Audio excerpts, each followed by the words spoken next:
महाभारत के प्रेमियों, मैं रामसागर शास्त्री आप लोगों के समक्ष रखने जा रहा हूं धृतराष्ट्र, पांडु और विदुर की उत्पत्ति। देखिए, उधर तो अंबालिका ने शिखंडी के रूप में राजा द्रुपद के घर में जन्म ले लिया और इधर बिलर देश का राजा अपनी पुत्री बिलरा का स्वयंवर कर रहा था। भीष्म पितामह ने वहां पहुंचकर बिलरा का हरण कर लिया। राजाओं के साथ उनका युद्ध हुआ, भीष्म विजयी हुए। उन्होंने बिलरा को लाकर चित्रांगद की दासी बना दिया कि हर लाए राजकुमारी को नभमंडल का मदखंडन करो, वह भी जीवन काटने लगी चित्रांगद की चेरी बनकर। एक दिन की बात है, चित्रांगद वन में शिकार खेलने गया। वहां चित्ररथ गंधर्व विहार कर रहा था।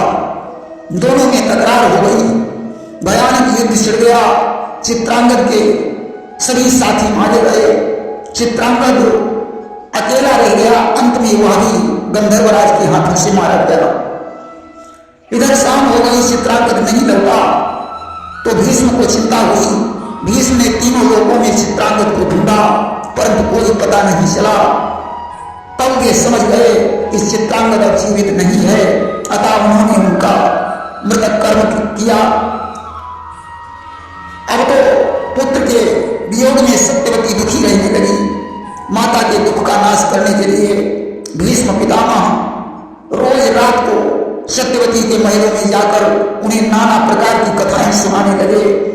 यहां तक कि वे सारी रात सत्यवती के महलों में ही गुजार देते थे। अब तो विचित्रवीर के हृदय में शंका बढ़ गई कि मालूम पड़ता है हमारी माता के साथ भीष्म का कोई अवैध संबंध है। विचित्रवीर ने एक दिन परीक्षण किया तो देखा भीष्म पितामह माता के चरणों में मस्तक रखे हुए लेटे हैं। अब तो विचित्रवीर को बहुत पश्चाताप हुआ। देखिए, बिना देखे सुने किसी को दोषी ठहराने पर मानसिक पाप लगता है। अस्तु विचित्रवीर को मानसिक पाप लग गया। विचित्रवीर ने प्रातःकाल भीष्म को अपने पास बुलाया और पूछने लगे, भैया अगर किसी व्यक्ति को मानसिक पाप लग गया हो तो उसे क्या करना चाहिए? भीष्म पितामह ने कहा, मानसिक पाप मिटाने के लिए उसे काशी में जाकर भगवान का ध्यान करना चाहिए और इसके बाद चिता बनाकर अपने शरीर को जला देना चाहिए। कि यदि मानस कहने लगे कि यदि मानस पाप मिटाना हो तो नरकाशी को अपनाए, तन मन देकर हरि भजन करे, फिर चिता बना कर जल जाए। उसी समय विचित्रवीर ने यज्ञाभिष बनाया, राजपाट को छोड़ दिया और काशी की तरफ प्रस्थान कर दिया कि वही राज ताज का दीवाना है मस्त आज मृगशाला में, बेहार और संदार सभी बलिहारे कंठी माला में। आज भगवान का स्मरण करते हुए वे काशी में पहुंचे और चिता बनाकर अपने शरीर को जला दिया। या तो सिर्फ मानसिक पाप था जिसका इतना बड़ा प्रायश्चित रहा। जो लोग जानबूझकर तमाम पाप करते हैं, भला उनके पाप का प्रायश्चित तो हजारों जन्म लेकर बार बार चिता में जलने पर भी नष्ट नहीं हो सकते। आज भीष्म पितामह को जब ये पता चला तो उन्हें बहुत दुख हुआ। सत्यवती और भी दुख में डूब गई कि सत्यवती बहुरोदन करई और वंश नाश भव धीर न धरई। सत्यवती ने भीष्म से कहा, बेटा अब तो हमारे दोनों पुत्र समाप्त हो चुके हैं, इसलिए हस्तिनापुर के शासन की बागडोर तुम्हें संभालनी पड़ेगी। भीष्म ने कहा, माता मैंने जिस प्रतिज्ञा के खातिर अंबालिका की हत्या का पाप अपने सिर पर ले लिया और गुरुदेव परशुराम के साथ युद्ध किया, आज उस प्रतिज्ञा को तुम तोड़वाना चाहती हो कि जिस वचन और प्रण के पीछे हत्यारी राजकुमारी की, जिस वचन और प्रण के पीछे गुरुवर से भी धर्मारी की, उस वचन जरा से लालच में सेवक से अम्ब तुड़ाओ ना, हा कर पैर चूमता हूं, उस प्रण से मुझे छुड़ाओ ना। हे मां, मैं तेरे पैर पड़ता हूं, मेरी भीष्म प्रतिज्ञा का खंडन मत करवाओ। सत्यवती को उस समय अपने पहले पुत्र व्यास का ध्यान आया कि सत्यवती तब की न विचारा, अपूर्व पुत्र है व्यास हमारा। आज उसने व्यास जी का ध्यान किया, व्यास के प्रकट हो गए। सत्यवती ने कहा, बेटा तुम्हारे दोनों भाई समाप्त हो चुके हैं, देवव्रत भीष्म प्रतिज्ञा कर चुके हैं, अब हस्तिनापुर का युवराज कौन बनेगा? अस्त तुम या तो इस राज सिंहासन को संभालो या वंश वृद्धि का कोई तरीका निकालो। व्यास जी ने कहा, मां अब तो एक ही उपाय है, यदि तुम्हारी तीनों बहनें निवृत्त होकर सायंकाल के समय मेरी आंखों के सामने से निकल जाएं, तो दृष्टि भोग मात्र से गर्भवती हो जाएगी। देखिए, व्यास जी तो भगवान के अवतार हैं, उनके अंदर कभी विकार ही नहीं आ सकता है। सायंकाल के समय व्यास जी ने भयानक वेश धारण किया। सबसे पहले अम्बा का नंबर आया कि शर्म और संकोच का दिल पर पर्दा डाल, आंखें कसकर वस्त्र से निकल पड़ी तत्काल। अम्बा ने आंखों में पट्टी बांधी और निवस्त्र होकर निकल पड़ी। और तब ही व्यास यह वचन उचारा कि अंधा हुई है पुत्र तुम्हारा। व्यास जी ने कहा, देवी तुमने आंखों में पट्टी बांध रखी है, इसलिए तुम्हारा पुत्र अंधा होगा। अब अंबिका का नंबर आया, उसने मर्म स्थान को पीली मिट्टी से ढक लिया और व्यास जी की आंखों के सामने से गुजर पड़ी। व्यास देव कहने लगे, सुन देवी वरदान, पांडु रोग से ग्रसित ही हो तेरे संतान। व्यास ने कहा, तुमने मर्म स्थान को पीली मिट्टी से ढका है, इसलिए तुम्हारा पुत्र पांडु रोग से ग्रस्त होगा। अब तो बिल्ला नाम की दासी का नंबर आ गया। वह विचार करती है कि व्यास जी तो भगवान के अवतार हैं, भला उनसे क्या छुपा है। बिल्ला एकदम निवस्त होकर निकली। व्यास जी कहने लगे, तूने भगवान से कोई पर्दा नहीं किया है, इसलिए तेरा पुत्र परम भक्त होगा। यह सकल का महर्षि ने सुन देवी वरदान, प्रगटेगी इस कोख से परम भक्त संतान। आज वरदान देकर व्यास जी अंतर ध्यान हो गए। कालांतर में अम्बा से धृतराष्ट्र, अंबिका से पांडु और बिल्ला से विदुर की उत्पत्ति हुई। देखिए, विदुर जी यमराज के अवतार थे।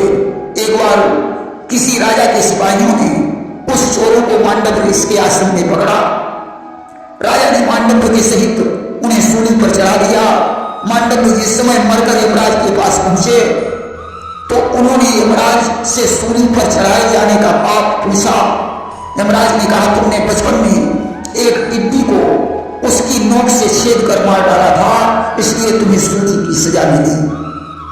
मांडव्य ने कहा, बचपन में बच्चे को बोध नहीं होता है, फिर भी तुमने मुझे इतनी बड़ी सजा दी है, इसलिए मैं तुम्हें श्राप देता हूं कि तुम्हें भी मनुष्य का रूप धारण करना पड़ेगा।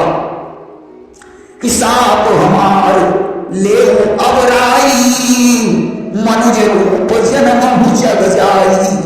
इसीलिए अंबिका के गर्भ से यमराज ने मनुज के रूप में अवतार लिया। कि विदुर भये तब दास कुमारा, सूता गर्भलीन अवतारा। यह प्रसंग सुनकर लोगों को आश्चर्य होगा कि दृष्टि मात्र से ये सब कैसे हो गया।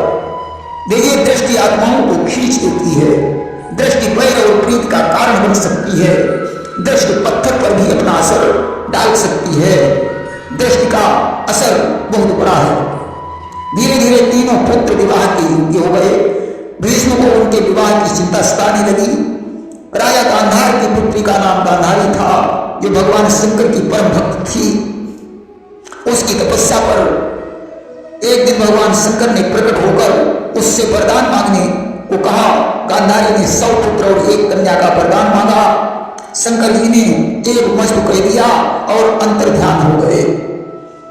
इधर पुत्री को विवाह योग्य जानकर गांधार नरेश ने उसका स्वयंवर ठाना। भीष्म भी वहां पहुंचे और गांधारी का हरण करके हस्तिनापुर ले जाए। धृतराष्ट्र के साथ उसका विवाह कर दिया।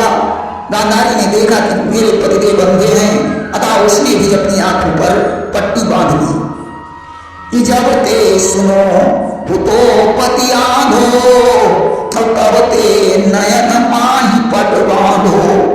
और जानते हो ये पट्टी कब खोली थी? जब महाभारत के युद्ध में उसके 99 पुत्रों का संहार हो चुका था। उस समय दुर्योधन का सारा शरीर वज्र बनाने के लिए गांधारी ने अपनी पट्टी खोली थी। धन्य है भारत की देवियों को। आज तो संसार फैशन में जी रहा है। पति अंधा है, पत्नी दोनों आंखों में काजल लगा रही है। सच पूछो तो पति की सेवा से बड़ा कोई धर्म ही नहीं है। भीष्म ने धृतराष्ट्र की आज्ञा से हस्तिनापुर का सिंहासन पांडु को समर्पित कर दिया और उनके विवाह की चिंता करने लगे। देखिए, राजा सूरसेन की पुत्री का नाम प्रथा था। सूरसेन के मित्र कुंती भोज थे। सूरसेन ने अपनी पुत्री प्रथा को कुंती भोज को दे दिया। कुंती भोज ने उसका पालन पोषण किया और उसका नाम कुंती रख दिया। धीरे धीरे पुत्री सयानी हो गई। एक दिन कुंती भोज के दरबार में महर्षि दुर्वासा आ गए। कुंती भोज ने दुर्वासा से चौमासा व्यतीत करने के लिए कहा। अब भला दुर्वासा जैसे क्रोधी महात्मा को ठहराना कोई आसान बात नहीं थी। कुंती भोज विचार करते हैं कि इनके प्रबंध में जरा सी भी कमी आई तो श्राप देने में विलंब नहीं होगा। उस दरबारी ने कहा, महाराज अच्छे भले क्यों आफत बोल होगे। तब तक कुंती आ गई। उसने कहा, आप चिंता मत करें, मैं रात में सोना बंद कर दूंगी, सारा प्रबंध मेरे ऊपर छोड़ दीजिए। दुर्वासा ठहर गए। चौमासा व्यतीत हो गया। कुंती की भक्ति पर प्रसन्न होकर दुर्वासा ने उसे आकर्षण मंत्र प्रदान किया और उसका प्रयोग बदलाकर वहां से चले गए। कुंती ने विचार किया कि इस मंत्र के प्रभाव से देवता यहाँ आ सकते हैं। मैं आज परीक्षण करके देखूं आखिर मंत्र में कितनी सच्चाई है। आज उसने सूर्यदेव का आह्वान किया कि यो कही कर ज्यों ही किया दिन कर का आह्वान त्यों ही प्रगटे सामने स्वयं सूर्य भगवान। सूर्यदेव ने कुंती को अपने समान तेजस्वी पुत्र होने का वरदान दे दिया और अंतर्ध्यान हो गए। कालांतर में कर्ण पुत्र का जन्म हुआ। कुंती ने लोक लज्जा के डर से वह बालक गंगा जी में प्रवाहित कर दिया। दैव योग से अधिरथ नामक सारथी गंगा के तट पर पहुंचा। उसने वह बच्चा लाकर अपनी पत्नी राधा को दे दिया। राधा ने उस बच्चे का पालन पोषण किया जिससे कर्ण सूत पुत्र कहा जाने लगा। धीरे धीरे कर्ण 5 वर्ष का हो गया। एक दिन बच्चों के साथ खेल रहा था। बच्चे कर्ण की हंसी करने लगे कि तेरे माता पिता का पता ही नहीं है, तुझे तो सारथी गंगा से निकाल लाया था। अब तो कर्ण लज्जित होकर गंगा जी में प्राण त्यागने के लिए चल पड़ा। उस समय भगवान सूर्य प्रकट हो गए। उन्होंने कहा, बेटा मैं तुम्हारा पिता हूं, तुम मेरे ही पुत्र हो। कर्ण ने कहा, तो हमारी माता कौन है?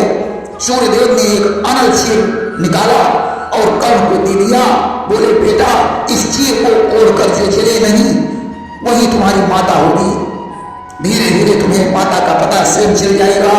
इसके बाद कर्ण ब्राह्मण बनकर परशुराम के आश्रम पर जाकर धनुर्वेद सीखने लगा। परशुराम को जब पता चला कि कर्ण क्षत्रिय का अंश है तो उन्होंने 5 बाण देकर कहा कि ले जाए 5 बाण लड़के, जीवन भर तुझे बचाएंगे।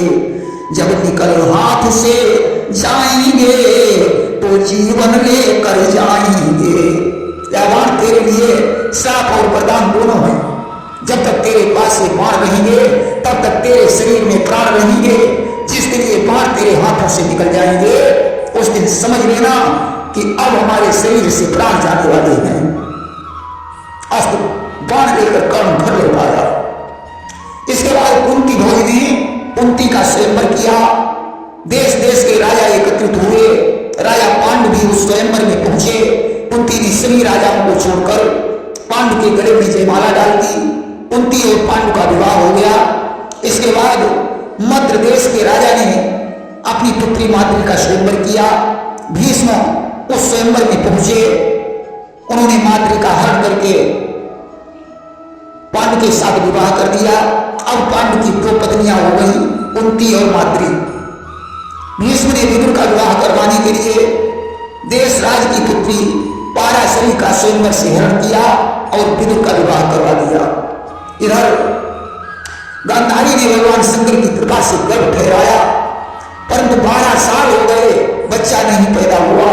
गांधारी की हालत बिगड़ने लगी, बचने की आशा नहीं रही। महल में रोमाराट मच गया। उस समय ईश्वर की इच्छा से व्यास जी आ गए। जब उनकी दिव्य दृष्टि गांधारी पर पड़ी, प्रसव हो गया, परंतु कोई बच्चा नहीं, बल्कि मांस का एक पिंड पैदा हुआ। कि मांस पिंड देखा गांधारी, अब तो विलाप कीन्हो अति भारी। अब तो पिंड देखकर गांधारी दुखी होकर रोने लगी। व्यास जी ने कहा, गांधारी तूने शंकर जी से 100 पुत्रों का वरदान मांगा था, इसलिए इसी पिंड से 100 पुत्र पैदा होंगे। व्यास जी ने 100 करवा मंगवाए, उनमें गोमूत्र इत्यादि भर दिया और पिंड के 101 टुकड़े करके सभी कर्मों में अभिमंत्रित करके डाल दिया। एक कर्मे में उन्होंने 2 टुकड़े डाल दिए। आज तो उन कर्मों से 100 कौरवों और 1 कन्या का जन्म हुआ। सबसे बड़ा दुर्योधन था और उससे छोटा दुशासन था। धृतराष्ट्र और गांधारी उन्हें देखकर बड़े प्रसन्न होते थे। कन्या का नाम कुशला था, जिसका विवाह आगे चलकर जयद्रथ के साथ हुआ था। एक बार महाराज पांडु जंगल में शिकार खेलने गए, जहां एक महात्मा हिरण के वेश में पत्नी से संसर्ग कर रहे थे। पांडु ने हिरण के बाण मारा, दोनों उसके रूप में प्रकट हो गए। संत ने पांडु को श्राप दे दिया कि जब तुम अपनी पत्नी से संसर्ग करेगा तो तेरी मृत्यु हो जाएगी। उन दोनों ने अपने प्राण छोड़ दिए। पांडु ने घर लौटकर कुंती और माद्री को सारी घटना बताई और कहा, वंश कैसे चलेगा। कुंती ने कहा, मेरे पास दुर्वासा ऋषि का दिया हुआ आकर्षण मंत्र है, अगर आपकी आज्ञा हो तो मैं वंश चलाने के लिए उसका प्रयोग करूं। पांडु की आज्ञा से कुंती ने धर्मराज का आह्वान किया, जिनकी शक्ति से युधिष्ठिर का जन्म हुआ। पवन से भीम, इंद्र से अर्जुन की उत्पत्ति हुई। कुंती ने वही मंत्र माद्री को दे दिया, जिसने अश्विनी कुमार का आह्वान किया, जिनकी शक्ति से नकुल का जन्म हुआ। पांडु ने एक दिन मासिक स्नान से निवृत्त माद्री के साथ संसर्ग कर लिया और 7 वर्षों की मृत्यु हो गई। परंतु कालांतर में माद्री से सहदेव का जन्म हुआ। उस समय के बाद माद्री का देहांत हो गया और कुंती 5 बच्चों को पालने लगी। अब तो 100 कौरव और 5 पांडव मिलकर आपस में पीड़ा करने लगे। भीम कौरवों को बहुत परेशान करता था। जब कौरव वृक्ष पर चढ़ जाते तो भीम नीचे से वृक्ष पकड़कर हिला देता था और कौरव पके हुए फल की तरह नीचे गिर जाते थे। कभी कभी भीम एक साथ 10 भाइयों की टांगें पकड़कर जमीन पर पटक देता था कि एक ही बार गाई 10 भाई अपटक भीम तब शरण घुमाई। आज तो परेशान होकर दुर्योधन ने भीम को जहर का भोजन गिरा दिया और उसकी लाश को गंगा जी में डाल दिया। जहां पाताल लोक में नागसुता अहिरमती ने भीम को जीवित करके अपना विवाह कर लिया। पत्नी को वहीं छोड़कर भीम वापस लौट आए। इसके बाद द्रोणाचार्य के द्वारा उनकी शिक्षा दीक्षा प्रारंभ हो गई। अर्जुन बाण विद्या में प्रवीण हो गए और इधर कुंती और गांधारी के बीच राजमहल के शिव मंदिर को लेकर झगड़ा हो गया। शंकर जी ने प्रकट होकर कहा, जो सुगंध युक्त स्वर्ण फूलों को मेरे ऊपर चढ़ाएगा उसी की संतान आगे चलकर राजा बनेगी। अर्जुन ने कुबेर के बगीचे में बाण छोड़कर स्वर्ण पुष्प से शिव मंदिर को ढक दिया।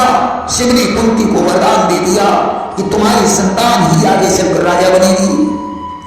शिक्षा दीक्षा से फारिग होने के पश्चात दुर्योधन की हट पर धृतराष्ट्र ने ब्रह्मपुर में लाक्षागृह बनवाया और उसमें आग लगवा दी। परंतु किसी तरह से पांडव सुरक्षित बाहर निकल गए। जंगल में पहुंचकर भीम ने हिरण्य को मारकर उसकी बहन हिरण्मयी से विवाह किया, जिससे घटोत्कच नामक पुत्र पैदा हुआ। हिरण्मयी उस बच्चे को अपने साथ लेकर चली गई। प्रेम से बोले वृंदावन बिहारी लाल की जय।